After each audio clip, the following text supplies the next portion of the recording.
world of handmade business can be tough when trying to monetize what you love. We've got truth bombs and motivation to help you find your way through. Passion to profit, let's start today, 'cause the world needs what you create. Tune in right now, it's your shot to learn how to be a handmade boss. Hello everyone. So today we are going to be talking about Facebook groups and how the algorithm works for them. So the hard truth here is that a group with zero engagement is basically like a sad echo chamber where posts go to die, you're talking into the void, nothing is coming back to you. And you probably opened up a Facebook group, or you might be thinking about doing one, because you might have seen my other video or listened to my other podcast talking about how the reach on Facebook business pages has dropped to almost 5% in the last few years. So you might be thinking, okay, I'm going to do a Facebook group instead. You might have got one, you might be thinking about it, like I said, but you're probably thinking, why is no one responding back if you already have a group? Why am I just talking into the void? Or you might be thinking, geez, I've seen that happen to a lot of other people and I want to avoid that for myself. So here's what we are going to cover. We're going to be talking about why your group isn't growing. And spoiler alert, Facebook isn't about handing out free reach anymore, really, unless you're playing into their rules. How the algorithm decides what posts actually get seen, and the must-use strategies to turn a dead group into a thriving, engaging community. Facebook's algorithm is just like a nosy neighbor, right? It watches everything and basically decides which posts deserve to get seen. So let's talk about the 4 things that Facebook prioritizes when it comes to its algorithm and the content types it wants to see. Number 1 is engagement, okay?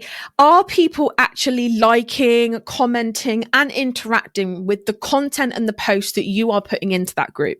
Number 2 is recency. How fresh and new are those posts? Are they old? Are they dusty? Are they stale? Are you reposting the same thing all the time? Number 3 is relevance. As we know, Facebook will prioritize things that it thinks that particular user, because we know that everyone's home feed is different, it will prioritize and put forward the things that it thinks that that user will interact with based on what they've interacted with before. And also conversations, comments, basically conversations going on in the comments section, posts with real discussions, that is a back and forth, and that don't just get likes, are a real priority. The bottom line here is if people are not interacting in your Facebook group, and that can be posts, that can be comments, that can be likes, that can be whatever, then Facebook is going to literally bury that group at the very, very bottom, and it's not going to prioritize it or show it in people's feeds. And that's regardless if that person is a group member or not. If your group feels like a digital tumbleweed town, here's why. Number 1, Facebook isn't recommending it. Number 2, your content isn't sparking engagement. Number 3, you have too many promo posts and not enough real conversations going on. Number 4, you're relying on members to check in with the group instead of showing up on their feed with interesting content that they actually want to engage with. However, if you work with the algorithm, Facebook will start promoting your group for you. Now let's talk about what Facebook loves in groups. As we know, not all posts are created equal. Facebook prioritizes certain types of content and ignores the rest. So what gets your group more reach and more engagement? Things like polls and questions. People love sharing their opinions. Live video. Facebook loves live content, and I go live in my Facebook group every single Monday, and honestly, the algorithm loves it. Hot topics and debates. If you want to cause a little bit of controversy, not so much, but just a little tiny bit within your group, that gets people talking. Things like hot takes or hot opinions or lots of different things along those lines work really, really well. Posts that tag members, such as a welcome post or other things that are going to be relevant for people in those groups.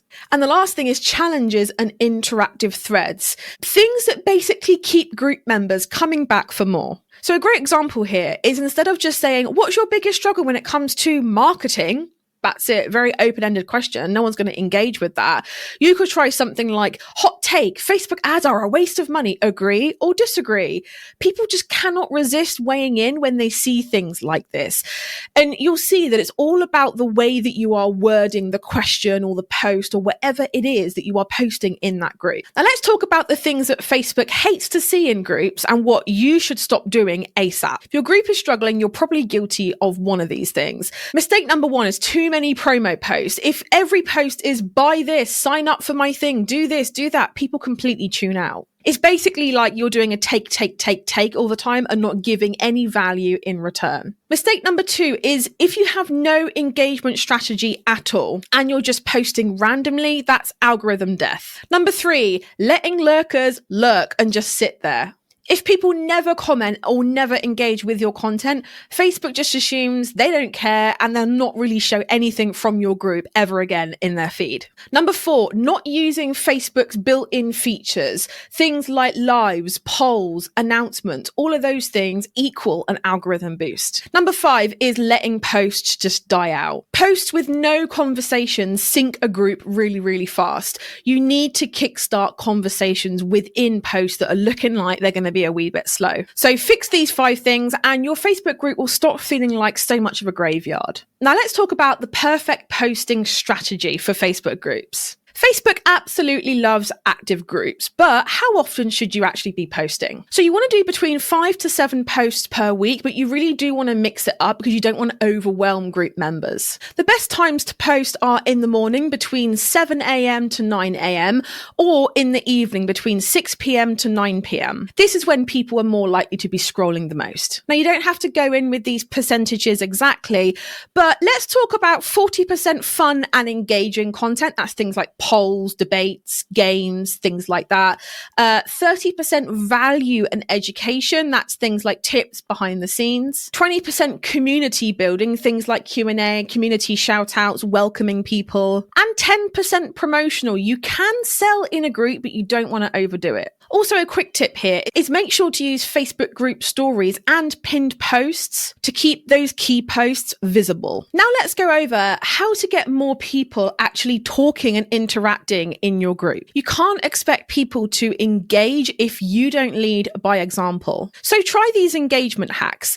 Tag new members in a welcome post. It makes them feel seen, heard, and included. Start a weekly conversation thread. So a great example here, and this is one that we use, and it's what's your win of the week. People love to talk about themselves and actually big themselves up when, you know what, maybe no one else is. Use GIFs and emojis. It makes posts feel fun and really casual, especially if this is your brand language. Feature member posts. Encourage people to share their thoughts and ask simple this or that questions. And this really gets quick replies, which equal an engagement boost. And here's an example post that we use, and it's something as simple as what's your business goal for the month? Drop it below so we can cheer you on. And it's just a really easy, very well worded question. So it's very easy for people to hop in and leave a comment or put some engagement in there, which then obviously then pushes the content and therefore the group to the top of more members' feeds. So now let's talk about how to get Facebook to recommend your group for free. So if you want Facebook to send people to your group, you want to do these things. Number one, pick a clear niche.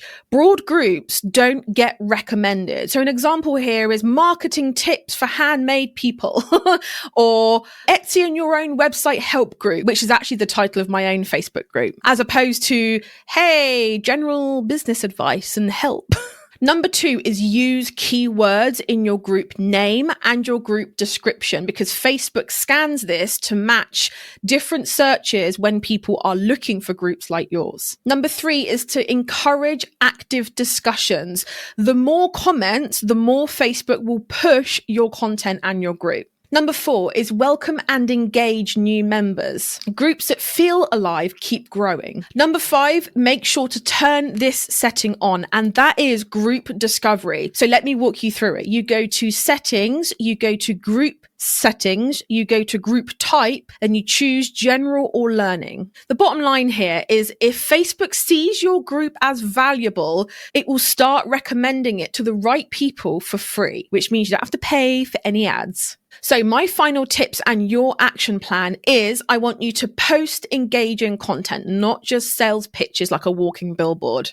Use polls, lives, and questions to boost visibility and get those comments rolling. Welcome and tag new members to spark conversations. Reply to every single comment and to test and track what works.